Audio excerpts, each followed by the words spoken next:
Il y a un branle-bas de combat général à Alger. La résolution américaine ou le projet américain d'une résolution, d'une nouvelle résolution du Conseil de sécurité de l'ONU sur le conflit du Sahara occidental a totalement pris au dépourvu les dirigeants algériens. Les dirigeants algériens ne savent plus comment gérer la crise du Sahara occidental, la défaite vers laquelle on s'achemine. Effectivement, il y a une défaite vers laquelle on s'achemine le 30 et 31 octobre prochain. C'est la défaite du régime actuel, c'est la défaite de Tebboune.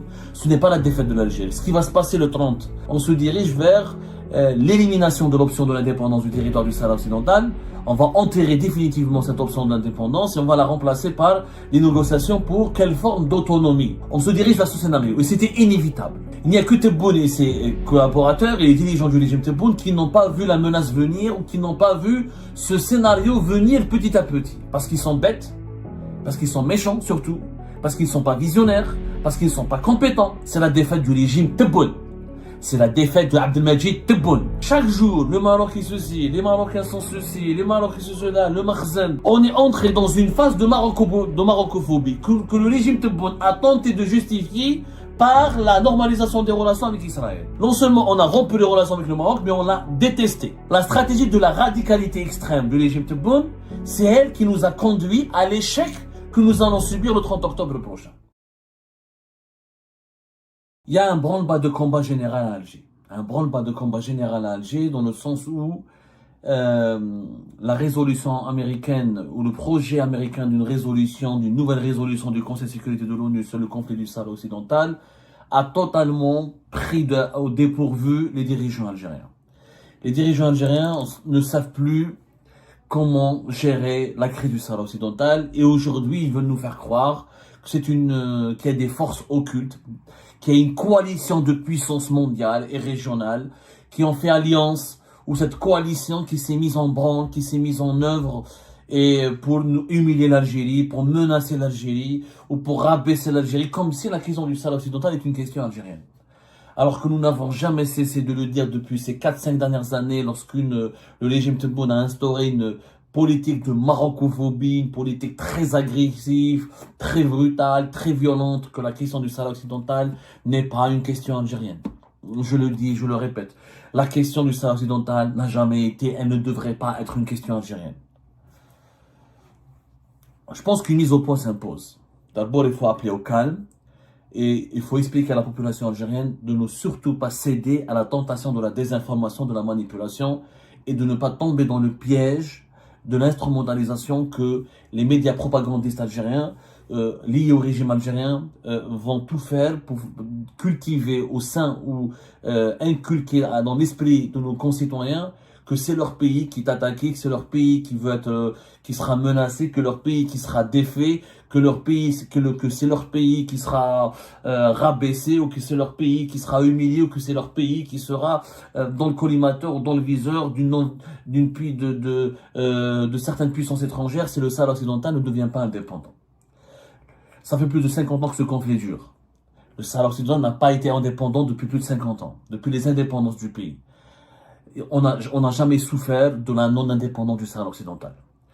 Ça n'a pas empêché les Algériens et les Algériens de dormir, ça ne nous a pas empêché de se réveiller, ça ne nous a pas empêché de lutter contre le terrorisme, ça ne nous a pas empêché de surmonter le terrorisme islamiste, ça ne nous a pas empêché de gagner la guerre de la décennie noire, ça ne nous a pas empêché de construire notre pays, ça ne nous a pas empêché de faire des bébés, de faire des enfants, ça ne nous a pas empêché de devenir bientôt, ça ne nous empêchera pas de devenir bientôt 50 millions d'habitants, ça n'a pas empêché l'exploitation de nos hydrocarbures. Le Sahara occidental n'a absolument rien empêché, ni rien menacé, ni causé pas le moindre dégât, ni le moindre tort à l'Algérie. Le Sahara occidental est une question secondaire. C'est une question diplomatique secondaire. Et ce n'est pas une cause algérienne. C'est une cause du droit international. La défaite vers laquelle on s'achemine. Effectivement, il y a une défaite vers laquelle on s'achemine le 30 et 31 octobre prochain. Puisque le régime algérien a construit toute sa doctrine actuelle, l'actuel régime. Et je vais expliquer pourquoi c'est pas notre défaite, c'est la défaite du régime actuel, c'est la défaite de Tebboune. Ce n'est pas la défaite de l'Algérie. Ce qui va se passer le 30 octobre, le 31 octobre. Si tous les indicateurs réunis par nos soins, comme tout ce que peuvent le confirmer les indicateurs que nous avons en ce moment entre nos mains, le scénario qui est en train de s'écrire d'ici le 30 et le 31, on se dirige vers l'élimination de l'option de l'indépendance du territoire du Sahara occidental. On va enterrer définitivement cette option de l'indépendance et on va la remplacer par les négociations pour quelle forme d'autonomie on doit accorder au Sahara occidental dans le cadre de la souveraineté marocaine. On se dirige vers ce scénario et c'était inévitable. Il n'y a que Tebboune et ses collaborateurs et les dirigeants du régime Tebboune qui n'ont pas vu la menace venir ou qui n'ont pas vu ce scénario venir petit à petit. Parce qu'ils sont bêtes, parce qu'ils sont méchants surtout, parce qu'ils ne sont pas visionnaires, parce qu'ils ne sont pas compétents, parce qu'ils ne sont pas parce qu'ils ont refusé d'écouter les experts, les personnes, les sages, les personnes dotées d'un bon sens et d'un sens de l'analyse approfondie. La défaite du 30 et du 31 octobre, quand elle va survenir, elle ne sera pas la défaite de l'Algérie, je le répète. C'est la défaite du régime Tebboune. C'est la défaite de Abdelmajid Tebboune. C'est la défaite des collaborateurs et des acolytes et des conseillers de Abdelmajid Tebboune. C'est la défaite du système Tebboune et Chengriha. Ce n'est pas la défaite de l'Algérie. Le Sahara occidental, l'Algérie le gère depuis 4 décennies. On n'a jamais connu de défaite. On n'a jamais connu de revers. Et on a toujours su bien le gérer. Tous les anciens présidents, tous les systèmes précédents ont pu gérer la question du Sahara occidental tout en maintenant des relations diplomatiques avec le Maroc, tout en gérant les tensions diplomatiques et politiques avec le Maroc. Nous n'avons jamais été exposés à une telle configuration où nous n'avons jamais encaissé la moindre défaite géopolitique ou géostratégique comme ce qu'on risque de subir avec le régime Tebboune et à cause du régime Tebboune le 30 octobre prochain. Pourquoi? Parce que les anciens présidents, ils étaient plus sages, ils n'étaient pas dans la radicalité, ils ont géré la question du Sahara occidental dans le cadre du droit international, dans le cadre des Nations Unies et dans le cadre d'un principe que l'Algérie défend, c'est celui de l'autodétermination des peuples opprimés. Tous les régimes précédents n'ont pas arrêté les liaisons aériennes avec le Maroc, n'ont pas diabolisé le Maroc jour et nuit, n'ont pas fermé l'espace aérien, n'ont pas rompu les relations diplomatiques, n'ont pas imposé les visas. Quand le visa a été imposé par le Maroc, l'Algérie a riposté. Quand le Maroc a supprimé les visas, l'Algérie a appliqué la réciprocité. L'Algérie a toujours bien géré l'équation marocaine. Elle a toujours joué le bon rôle, affirmant que c'est pas l'Algérie qui a envahi le Sahara occidental, c'est pas l'Algérie qui a déclenché ce conflit, c'est pas l'Algérie qui a occupé ce territoire, c'est pas l'Algérie qui a réprimé, c'est pas l'Algérie qui a persécuté. L'Algérie ne fait que accueillir des réfugiés et soutenir un mouvement de résistance dans le cadre de son droit le plus légitime qui est l'autodétermination des peuples opprimés, le droit international. Mais nous n'avons pas lancé une guerre contre le Maroc, nous n'avons pas menacé le Maroc d'une guerre. Il y a eu quelques accrochages à Amgala, à l'époque de Bouteflika pendant 20 ans, il n'y a jamais eu d'accrochage à la frontière, il y a eu des tensions. La majorité des tensions, ou dans tous les cas de figure, à chaque fois qu'il y a eu des pics de tension entre l'Algérie et le Maroc à l'époque du régime de Bouteflika, c'était à cause du Maroc, non pas à cause de Bouteflika. C'était les Marocains qui rappelaient leur ambassadeur, c'était les Marocains qui insultaient, c'était les Marocains qui provoquaient, et Bouteflika, le régime Bouteflika gérait ça avec beaucoup de calme, dans un esprit d'apaisement, et avec un esprit de pragmatisme et une élégance remarquable. Nous avons toujours géré le problème du Maroc, du Sahara occidental de façon séparée, et la question du Sahara occidental ne suscitait pas autant de tensions, ne suscitait pas autant d'animosité, de nervosité, de violence et de brutalité. Depuis l'instauration du régime Tebboune, nous avons basculé dans une nouvelle dimension. Abdelmajid Tebboune et Saïd Chengriha, ils ont abandonné la politique traditionnelle de l'Algérie, ils ont abandonné la posture qui a fait la grandeur de l'Algérie, à savoir nous sommes un pays neutre, un pays respectueux uniquement du droit international, un pays qui soutient uniquement les peuples opprimés et tous les peuples opprimés du monde et pas uniquement les Sahraouis, un pays qui ne veut pas faire la guerre au Maroc, un pays qui voudrait régler ses problèmes avec le Maroc, un pays qui ne fait que se défendre mais qui n'attaquera jamais, un pays qui ne va jamais diaboliser les Marocains et les Marocains, qui ne va jamais les exclure, un pays qui essaie de maintenir, malgré, en dépit de tout, contre vent et marée, des relations de bon voisinage avec le Maroc. Abdelmajid Tebboune, il a rompu avec cette doctrine. Il a créé avec Chengriha une autre doctrine. La doctrine du rapport de force. La doctrine du forcing. La doctrine du chantage. La doctrine de la rupture de relations diplomatiques. La doctrine de la menace. La doctrine de l'agressivité. la doctrine de la course à l'armement, la doctrine de la diabolisation, de l'injure. Chaque jour, le Maroc est ceci, les Marocains sont ceci, les Marocains sont cela, le Makhzen. On a instrumental, on a créé une télévision 2021 chargée uniquement d'insulter, de diffamer le Maroc. À Al 24 News. Elle n'a aucune utilité. À l'exception d'insulter jour et nuit le Maroc. Et de diffuser jour et nuit des fake news et de la désinformation sur le Maroc et sur ses institutions et sur sa monarchie. On est entré dans une phase de marocophobie que le régime Tebboune a tenté de justifier par la normalisation des relations avec Israël. Comme la normalisation des relations avec Israël a bousculé les dirigeants algériens, le régime Tebboune, et elle est survenue au moment où Tebboune était hospitalisé en Allemagne, impuissant, et même pas sûr il était même pas sûr de pouvoir s'en sortir et retrouver son poste de président de la République à Alger. Donc, ils ont développé une sorte de ils ont pensé, le régime actuel, les dirigeants du régime actuel, ils ont pensé qu'en cultivant la haine, la méfiance, dans la menace, dans le bras de fer, dans la tension permanente, la stratégie de la tension permanente, la stratégie de la menace permanente, la stratégie de la rupture. Non seulement on a rompu les relations avec le Maroc, mais on l'a détesté. La stratégie de la radicalité extrême de régime Tebboune, c'est elle qui nous a conduit à l'échec que nous allons subir le 30 octobre prochain. Quelles étaient les erreurs de Tebboune? Quand je dis Tebboune, je dis Chengriha. Parce que la gestion du Maroc, la gestion du dossier du Maroc et du Sahara occidental, c'est une gestion c'est le duo, c'est Chengriha et Tebboune qui décide. Tebboune ne décide pas tout seul, Chengriha ne décide pas tout seul. C'est un duo qui a imposé sa doctrine, sa vision du monde, ses émotions, et ses impressions au détriment du bon sens et de l'analyse et de l'esprit critique ou de l'intelligence tactique ou de l'intelligence stratégique.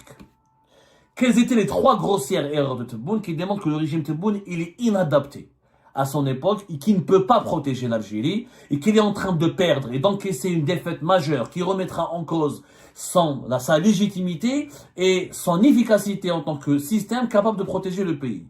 Pourquoi? Parce que Tebboune a fait trois erreurs. Première erreur, c'est que Tebboune et Chengriha n'ont pas compris le sens du mouvement des normalisations des relations diplomatiques et politiques entre les pays arabes et Israël. Tebboune et Chengriha, ils ont pensé comme des gens des années 70, pas comme des dirigeants d'un pays dans les années 2020, dans les années 2000.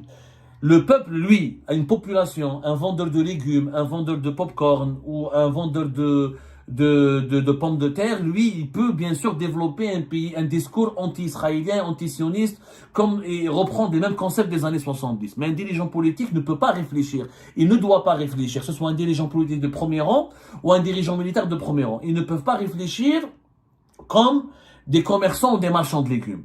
Ils doivent avoir une certaine pensée stratégique, élever le niveau, dépasser les contingences temporelles et avoir une vision à moyen et à long terme et justement puiser leurs idées là où le commun des mortels, au niveau de certaines sources, où le commun des mortels ne pourrait jamais avoir un accès. Le mouvement des normalisations dans les accords d'Abraham n'avait rien ne s'expliquait pas par la question palestinienne. Les pays arabes qui ont normalisé leurs relations avec Israël, ce sont des pays qui voulaient d'abord se protéger contre l'influence chiite iranienne, qui ont eu peur de l'expansion de l'Iran en tant que puissance économique et militaire dans la région, et d'une puissance quasi nucléaire, et qui ont eu peur pour leurs frontières, et qui ont eu peur pour leur sécurité nationale. Donc ils se sont dit, on préfère les Israéliens et les Américains, plutôt que de devenir des colonies iraniennes, comme le Bahreïn a failli le devenir avant 2020, au cours des printemps arabes, comme le Qatar, comme le Yémen est en train de le devenir, comme l'Irak, les pratiquement devenus dans la moitié des régions de l'Irak sont dominés par des groupuscules ou des groupes politiques affiliés ou soumis à l'Iran. Ces pays arabes qui ont eu peur pour leur sécurité nationale et pour leur souveraineté ont normalisé les relations avec Israël. Et Tebboune et Chengriha n'ont pas compris ce sens, n'ont pas compris sa substance géostratégique. Ils ont développé un discours qui diabolisait la normalisation et qui faisait passer ces pays-là pour des traîtres, pour des salopards, pour des moins que rien, pour des vendeurs de la question palestinienne. Et Tebboune et Chengriha, pour se distinguer de ces pays, justement, ils ont instrumentalisé la question palestinienne, pensant que leur opinion publique va tomber dans le piège. Et parce que les Tebboune et Chengriha vont soutenir la Palestine coûte que coûte, Ça va permettre, ça va atténuer les effets du Hirak, ça va diviser l'opposition algérienne et ça va donner un bouclier qui protégera la légitimité du pouvoir. Sauf que c'était une erreur stratégique. Parce que la guerre, la dispute qu'on a eue avec les Émirats Arabes Unis et la dispute qu'on a eue avec certaines monarchies du Golfe, les rapports très froids avec l'Arabie Saoudite, qui elle aussi a toujours négocié indirectement, et ses efforts, son plan de normalisation avec Israël. Ça nous a isolés du monde arabe. Ça nous a isolés du monde dans le monde musulman. Sachant que par la majorité des grands pays arabes et musulmans ont des relations directes ou indirectes avec Israël, comme l'Égypte, comme l'Arabie Saoudite, ou la Jordanie, comme même le Qatar qui est anti-israélien, il a gardé un rapport indirect avec Israël à travers les États-Unis d'Amérique. Nous, on s'est isolés. On a pensé que ce front du refus allait nous permettre d'être un pays phare de la région, un pays qui est exceptionnel, un pays qui va attirer la sympathie, qui aura le soutien indéfectible de sa population. Ça a marché, ça a semblé. Tebboune et Shengriha ont pensé que ça allait marcher depuis le début de l'agression israélienne, depuis les événements d'octobre 2023. On a pensé que ça allait nous protéger, qu'en surfant sur la vague de la question palestinienne, l'Algérie préservera son statut de pays exceptionnel, aimé, protégé, souverainiste et jaloux pour sa sécurité nationale. Ça n'a pas été le cas. Ça a été catastrophique. Cette diabolisation des pays qui ont normalisé leurs relations avec Israël a été catastrophique parce que nous avons poussé les Émirats dans les bras du Maroc. Nous avons renforcé, à cause de notre radicalité à l'égard des Émirats, le rapprochement entre Abu Dhabi et Rabat. Nous avons, les autres pays, l'Égypte, etc., n'ont pas du tout aimé le côté moralisateur de Tebboune, du régime algérien. Ils se sont éloignés de nous, ils se sont rapprochés du Maroc et des Émirats. Et les Russes et les Chinois, qui n'ont eux aussi n'ont pas aimé le côté extrémiste, le côté radical, le côté violent, nous ont refusé d'entrer dans le club des BRICS et ils ont préféré les Émirats Arabes Unis, l'Arabie Saoudite et l'Égypte, qui sont des pays beaucoup plus modérés, beaucoup plus pragmatiques et beaucoup moins moralisateurs. Ça a été une erreur stratégique, la diabolisation et la dispute avec les pays qui ont signé les accords d'Abraham. On peut détester Israël, mais on n'a pas à détester tous les pays qui signent des accords ou qui sont amis avec Israël. D'ailleurs, il y a eu une série de contradictions, puisqu'Abdelmajid Tebboune diabolise les Émirats et nargue les Saoudiens, etc., parce qu'ils sont dans un processus de rapprochement avec Israël, mais n'hésite pas à accueillir des pays qui sont des alliés d'Israël, sur le plan militaire et sur le plan économique, comme le président du Rwanda, comme le président de l'Azerbaïdjan, ou comme le président du Soudan, qui a fait partie des premiers pays qui ont signé l'accord de normalisation avec Israël. Donc, les contradictions de Tebboune et de Shengriha, du système Tebboune, ont creusé l'attente ont fait de nous un pays isolé. Un pays isolé, ça veut dire un pays qui n'est pas fréquentable. Ça veut dire qu'un pays qui n'est pas, avec lequel les pays voisins ou les puissances régionales ou mondiales n'ont pas envie d'être des amis. On n'a pas envie d'être amis avec ce pays-là. Grosso modo, c'est pas un pays qui inspire l'amitié et la confiance. Deuxième erreur. On a utilisé la question du Sahara occidental pour affaiblir le Maroc. On a pensé qu'on était encore dans les années 70. Qu'on pouvait utiliser la question du Sahara occidental pour emmerder le Maroc, pour l'affaiblir, pour le terrasser et pour l'obliger, pour l'occuper et pour le punir et pour se venger contre lui, puisqu'il a ramené les Israéliens à nos frontières. Sauf que Tebboune et Shengriha n'ont pas compris une chose, que nous ne sommes pas dans les années 70. On n'est pas dans le monde des décolonisations. On est dans un monde, au contraire, qui est tout le contraire, dans le monde de la faim, dans le monde de l'angoisse, dans le monde de la terreur et de la frayeur à cause de l'émergence des mouvements séparatistes. Ce qui s'est passé au nord du Mali, ce qui s'est passé en Syrie et en Libye, en Irak, où des groupes armés terroristes ou des groupes armés dangereux ont créé des émirats, ont créé des entités quasiment étatiques, avec pratiquement en contrôlant des régions entières et en isolant ces régions entières, en coupant des territoires entiers pour essayer de faire de la conquête territoriale. Le monde des années 2000, le monde depuis 2015, depuis la menace de Daesh et depuis le scénario du nord du Mali, c'est le monde, notamment sur le continent africain, c'est l'ordre politique, l'ordre géopolitique actuel. Il est hostile, il a peur, il est hostile au mouvement séparatiste parce qu'il a peur du séparatisme. Il y a déjà trop de pays indépendants sur le continent africain. Il y a déjà trop d'États. Nous avons trop d'États en Afrique. Les États qui existent depuis les années 60 et les années 50 ont du mal à garantir leur sécurité, leur stabilité et leur paix. Et l'Algérie, elle va à contre-courant de ce mouvement. Elle soutient un mouvement séparatiste qui, c'est vrai, il s'appuie sur le droit international, mais ça reste un mouvement séparatiste qui veut créer un autre État. Un État qui sera peuplé uniquement de 300 000 habitants. Nous avons tous vu le continent africain, il est traumatisé par l'expérience du Soudan du Sud. Le Soudan du Sud, il est extrêmement...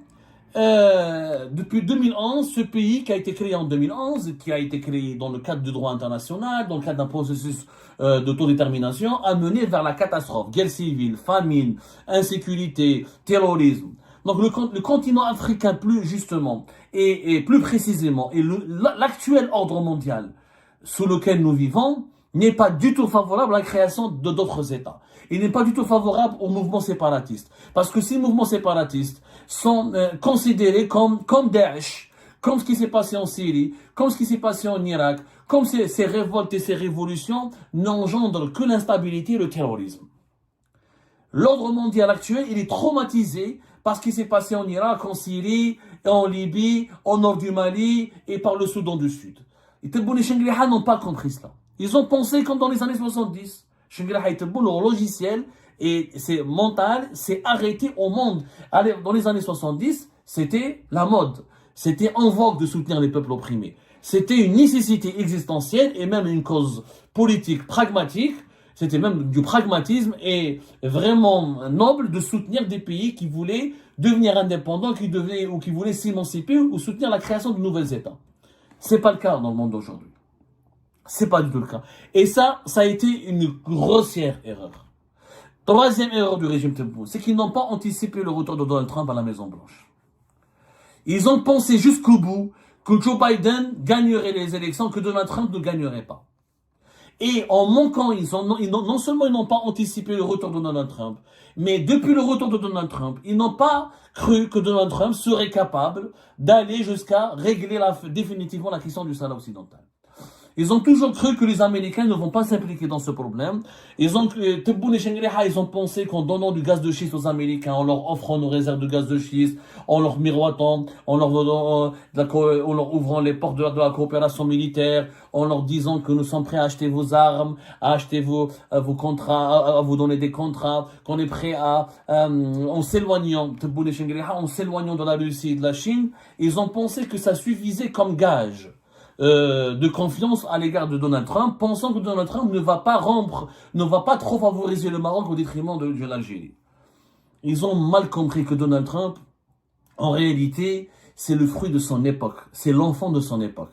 C'est-à-dire un businessman qui veut la paix, qui veut la fin des conflits, qui veut l'arrêt des hostilités, parce que ça menace le business.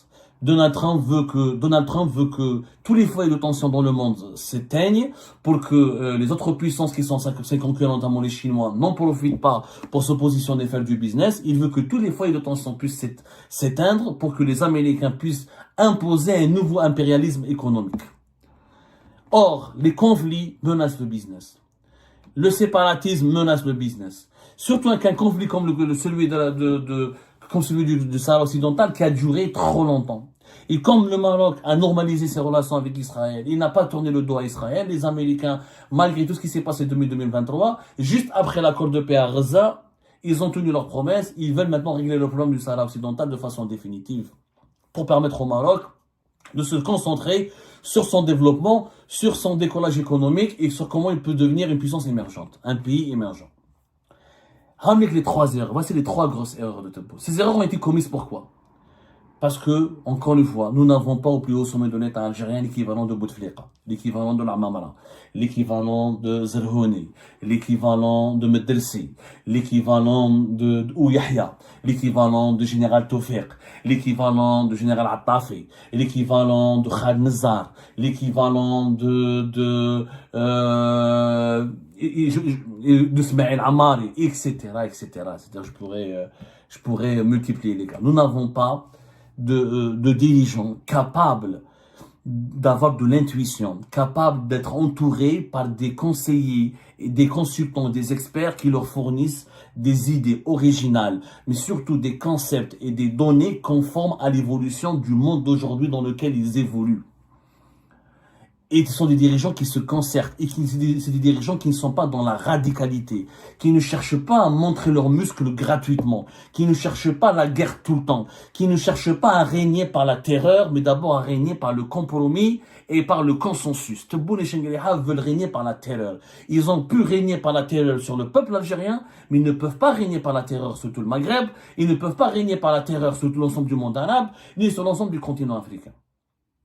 Et ça, malheureusement, s'il y avait l'équivalent d'un général Tawfiq, ou d'un Attafi, l'ancien patron de service de l'enseignement extérieur, ou d'un Khaled Nazar, s'il était encore en vie, ou d'un Smaïl Ammari, ou d'un Bouteflika, ou d'un Yahya, ces gens-là ces dirigeants-là ont la capacité intellectuelle de comprendre, de s'adapter à leur époque et d'utiliser les bonnes méthodes pour atteindre leur objectif. La brutalité, la violence, la stratégie du bras de fer et de la tension permanente ne fonctionne pas.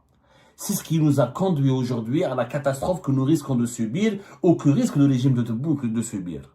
Ce n'est pas la défaite de l'Algérie, encore une fois. C'est la défaite de Tebboune et de Chengueleha. S'il y avait Bouteflika au pouvoir, s'il y avait Yahya au pouvoir, s'il y avait Ahmed Ben Fliss au pouvoir, on n'aurait jamais encaissé une telle défaite, on aurait anticipé la menace, on aurait pu s'adapter autrement aux mutations du monde moderne, on aurait pu s'adapter autrement aux mutations de l'ordre géopolitique mondial.